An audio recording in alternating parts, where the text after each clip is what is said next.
आज हम आपको बताएंगे कि मनुष्य का भाग्य कब लिखा जाता है। नमस्कार दोस्तों, आप सभी का हमारे YouTube चैनल ज्ञान गंगा में स्वागत है। तो आइए जानें मनुष्य का भाग्य कब लिखा जाता है। उससे पहले जानते हैं भाग्य के बारे में।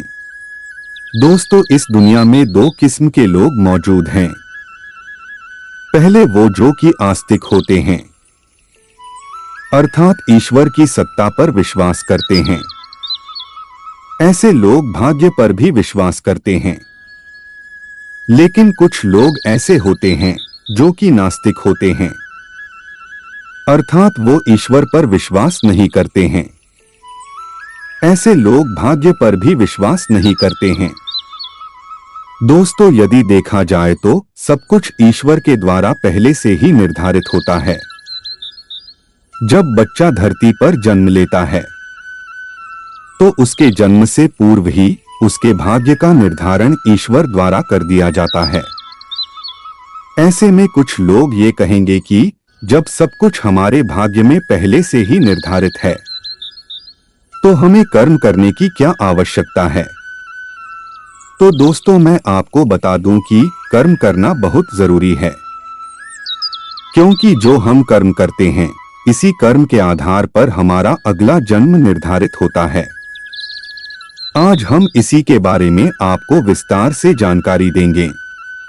तो आइए जानते हैं मनुष्य का भाग्य कब लिखा जाता है। दोस्तों, आपने श्री कृष्णा धारावाहिक जरूर देखा होगा। कंस की मृत्यु की आकाशवाणी पहले ही हो चुकी थी, जिसमें कहा गया था कि देवकी के गर्भ से स्वयं भगवान जन्म लेंगे, जो कि देवकी का 8वां संतान होगा और उसी के हाथों कंस का वध होगा।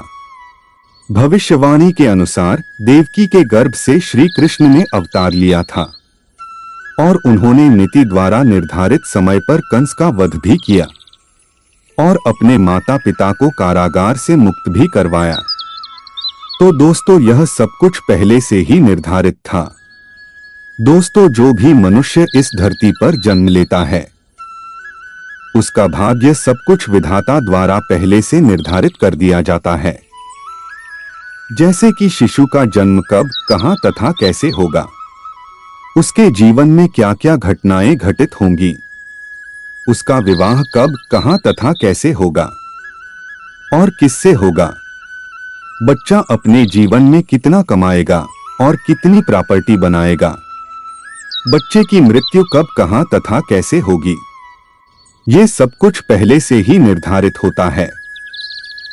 दोस्तों, एक बार जो विधाता ने लिख दिया वो चाहकर भी नहीं बदला जा सकता है। वो घटित होना ही होना है तथा इसे कोई नहीं रोक सकता है। दोस्तों, रामायण आपने जरूर देखा होगा कि यह पहले से ही निश्चित था कि भगवान राम को 14 वर्ष का वनवास मिलेगा। इसका मुख्य कारण भगवान श्री राम के द्वारा रावण का वध होना निश्चित था। दोस्तों, एक बात का ध्यान रखिएगा कि आप अच्छे या बुरे जैसे भी कर्म करते हैं, इसी के आधार पर आपका अगला जन्म और भाग्य निर्धारित होता है। हमारे हिंदू धर्म शास्त्रों में कर्म को प्रधान कहा गया है, क्योंकि बिना कर्म के भाग्य कहां बनता है।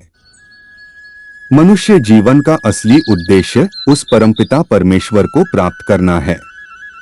यदि आप उस परमेश्वर को प्राप्त कर लेते हैं तो आप 84 के चक्कर से मुक्त हो जाएंगे।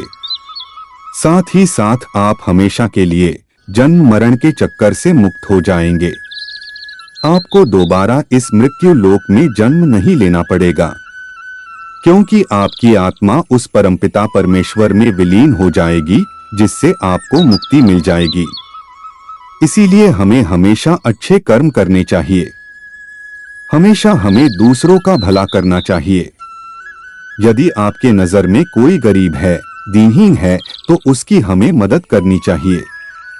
ब्राह्मण और साधुजनों का हमें आदर सत्कार करना चाहिए। हमेशा हमें ईश्वर की पूजा करनी चाहिए। उसका प्रतिदिन हमें सुमिरन करना चाहिए, जिससे ये हमारा मानव जीवन सफल हो सके। लेकिन एक बात ध्यान रखिएगा, यदि आप बुरे कर्म करते हैं, लोगों को सताते हैं या लोगों को आप परेशान कर रहे हैं, तो आपको उसकी सजा इसी जन्म में भोगना पड़ेगा। जय जय श्री राधे।